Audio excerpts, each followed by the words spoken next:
Good morning students, welcome to Hindi class. बच्चों, आज की इस क्लास में हम आपका यही वाला जो पार्ट है पानी की कहानी, जो हम अपने लास्ट क्लास में भी हमने पढ़ा था, बल्कि लास्ट 2 क्लास से हम लोग इसी को पढ़ रहे हैं क्योंकि पार्ट बहुत लंबा है ये। ठीक है, तो इसके 2 पार्ट हम लोग अब से पहले पढ़ चुके हैं और आज ये पार्ट 3 यानी आज हम इस लेसन को कंप्लीट कर लेंगे। ठीक, तो जरा हम देख लेते हैं। हमने पिछली क्लास में जो है पेज नंबर 100 तक पढ़ लिया था बच्चों, और आज हम 101 से पढ़ेंगे। थोड़ा सा मैं आपको पिछले वाला बता देती हूँ कि हमने लास्ट कहाँ पढ़ा था।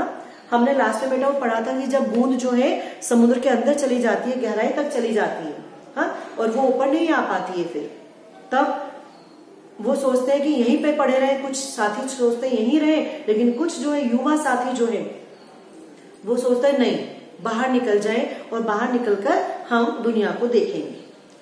ठीक है, तो इस तरह से जो है वो सोचते हैं कि चलो कुछ बाहर निकलते हैं और कुछ यहीं पड़े रहते हैं। इस तरह से 2 हिस्सों में वो लोग बढ़ जाते हैं। अब चलिए देखते हैं आगे कि बूंद कौन से ग्रुप में शामिल थी, वहीं रहने वालों में या बाहर निकलने वालों में। ठीक, चलिए हम आगे पढ़ते हैं। पेज नंबर 101 यानी 101 से मैं पढ़ रही हूँ बेटा। करें, अब हम शोर मचाते हुए आगे बढ़े और एक ऐसे स्थान पर पहुंचे जहां ठोस वस्तु का नाम भी नहीं था। बड़ी बड़ी चट्टानें लाल पीली पड़ी हुई थी और नाना प्रकार की धातुएं इधर उधर बहने को उतावली हो रही थी, यानी कि बूंद आगे को बढ़ चली उनके साथ। और कह रहे एक ऐसे स्थान पर पहुंचे कि जहां कोई ठोस चीज नहीं थी, पानी पानी था, और वहां पे जो है कुछ ऐसी धातुएं सी बिखरी पड़ी थी। पानी में बेटा बहुत सारी चीजें होती है। तो कह रहे इसी स्थान के आसपास एक दुर्घटना होते होते बची। हम लोग अपनी इस खोज से इतने प्रसन्न थे कि अंधाधुंध बिना मार्ग देखे बढ़े जाते थे। इससे अचानक एक ऐसी जगह आ पहुंचे जहां तापमान बहुत ऊंचा था। यह हमारे लिए असहनीय था। हमारे अगुआ कांपे और देखते देखते उनका शरीर औषधजन और हद्रजन में विभाजित हो गया। इस दुर्घटना से मेरे कान खड़े हो गए। मैं अपने और बुद्धिमान साथियों के साथ एक और निकल भागी। देखिए, कह रहे जब हम आगे बढ़ रहे थे ना, तो एक ऐसे स्थान पर हम पहुंचे जहां एक दुर्घटना होते होते बची। क्या दुर्घटना थी? कह रहे वहां पर हम नई नई जगह खोज रहे थे कि अंधाधुंध बिना मार्ग देखे ही हम आगे आगे बढ़े जा रहे थे। इससे कह रहे अचानक एक जगह ऐसी मिली हमें जहाँ का टेम्परेचर बहुत ज्यादा था, यानी बहुत गर्म जगह। कहीं कोई कुछ ऐसा होगा, कहीं कोई आग वगैरह जल रही हो या गर्म, मतलब वहाँ गर्म जगह थी कोई मीन्स।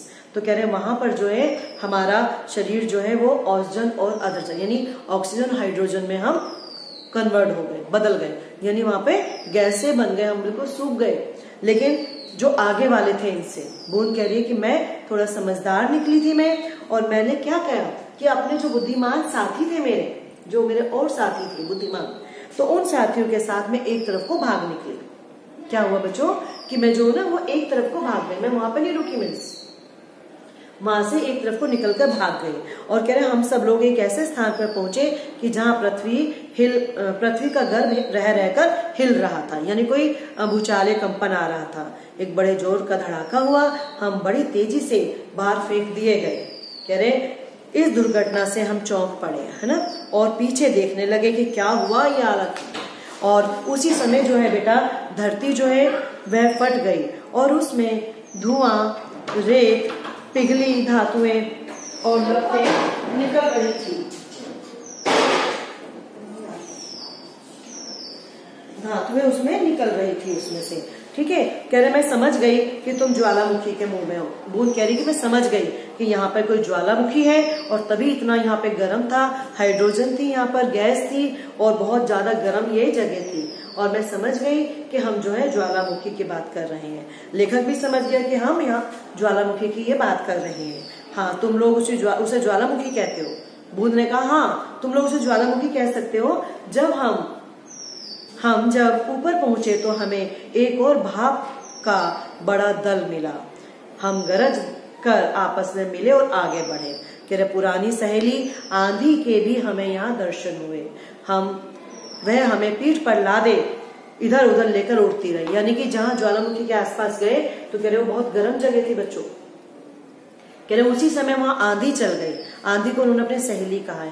कह रहे उसी समय हमारी सहेली जो है वो आंधी वो वहां पर आ गई और वो हमें अपनी कमर पर लादे आगे को उड़ाकर ले गई हमको, ठीक है, और हम आगे चले गए। कह रहे बहुत से भाप जल मिलने के कारण हम बड़े भारी हो गए और नीचे झुक गए। कह रहे मैं एक पहाड़ पर गिरी और अपने साथियों के साथ मैली कुचेली हो एक और चल पड़ी। पहाड़ों में एक पत्थर से दूसरे पत्थर पर कूदते किलकारी मारते हुए आनंद आ रहा था। कह रहे वो आंधी की पीठ पर हम लदे और वहां से चल गए, जाके फिर किसी पहाड़ पर हम जाकर गिर गए और हम एक बार फिर ऊंची शिखर से कूदे और नीचे फिर चट्टान पर आ गए। कह रहे बेचारा हमारा जो पत्थर था वो हमारे प्रहार से चूर हो गया। जब बेटा बहुत ऊपर से पानी गिरता है ना तो बड़े बड़े पत्थर जो है ना वो भी टूट जाते हैं बच्चों, जब ऊपर से प्रेशर से पानी डलता है। तो कह रहे इस तरह से जो है हम बड़े मौज मस्ती कर रहे थे, यानी कि वहां से हम बच गए और पर्वत पर जाकर चले गए। कह रहे अपनी विजयों से हम बड़े उन्मत्त थे, यानी बहुत मस्त थे हम, और इधर उधर बिखर गए। मेरी इच्छा बहुत दिनों से समतल भूमि देखने के लिए कर रही थी, तो मैं एक छोटी सी धारा के माध्यम से धरती पर आ गई। सरिता के वे दिन बड़े मौज मस्ती के थे, जब हम भूमि को काटते, पेड़ों को खोखला करते, उन्हें गिरा देते थे। जब ज्यादा बाढ़ आ जाती है ना तब पेड़ उखड़ जाते हैं। तो उसी की बात कही जा रही है। कह रहे हम जो है इसी तरीके से धरती में घूमते घूमते धरती पर फिर रहे थे कि एक दिन क्या हुआ बच्चों कि कह रहे कि मैं कई दिनों तक नलकूप में घूमती रही। जो नल होते हैं ना, हैंडपंप जो होते हैं, कह रहे मैं किसी हैंडपंप के माध्यम से खींच ली गई। हैंडपंप के माध्यम से उसके आसपास घूम रही थी मैं, तो उसके माध्यम से मैं खींच ली गई और वह पानी जो है फिर पौधों को दे दिया गया। वो जो पानी खींचा वो पानी जो है वहां से खींचकर नल फिरती रह कर मैं प्रति क्षण उसमें भागने की चेष्टा कर रही थी, लेकिन फिर भी क्या हुआ, मैं उससे भाग नहीं पाई और जहां नल टूटा हुआ था मैं उसमें अंदर घुस गई।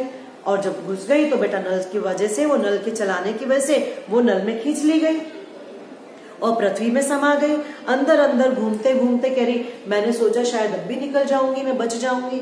मैं धरती में घूमते हुए निकलने की कोशिश कर रही थी कि ये जो पेड़ है इसकी जड़ों के द्वारा मैं खींच ली गई, इसकी जड़ों के द्वारा खींच ली गई और इसकी मैं पानी के रूप में जो है ओस के रूप में पत्तों पर फेंक दी गई, निकाल दी गई मतलब। और वहां से मैं इस बेर के पेड़ पे आ गई और इससे मैं तुम्हारी हथेली पर आ गई हूँ और अब केवल मैं सूर्य देव के निकलने की प्रतीक्षा कर रही हूँ। जैसे ही सूर्य देव निकलेंगे तो मैं जो है वाष्प बनकर उड़ जाऊंगी। तो इस तरह से बच्चों जो बूंद ने अपनी कहानी सुनाई, बूंद ने जो है लेखक को जो है अपनी कहानी सुनाई कि किस तरह से मैं पानी कहाँ से चली और कहाँ पर आ पहुंची हूँ मैं, ठीक, कितने स्टेज पार करके, कितनी दुविधाएं पार करके, कितनी परेशानियों का सामना करते करते बूंद जो है वह बचकर भागी, है ना। कहीं बर्फ के रूप में खिसक रही थी, कहीं ज्वालामुखी के मुख पर पहुंच गई, फिर वहां से भी बची। कुल मिलाकर बचते बचते वह यहाँ तक आ गई है बच्चों। तो ये पानी की कहानी थी। लेसन इसका एक्सप्लेनेशन पूरा हो चुका है बेटा, ठीक। तो हम इसके जो है क्वेश्चन आंसर आपको पीडीएफ में भेजेंगे जो आपको अपनी नोटबुक में करने हैं, ठीक है बच्चों। चलिए तो बेटा तब तक के लिए आप अपने घर में रहिए, सुरक्षित रहिए, पढ़ाई भी करते रहिए, ठीक। धन्यवाद बेटा।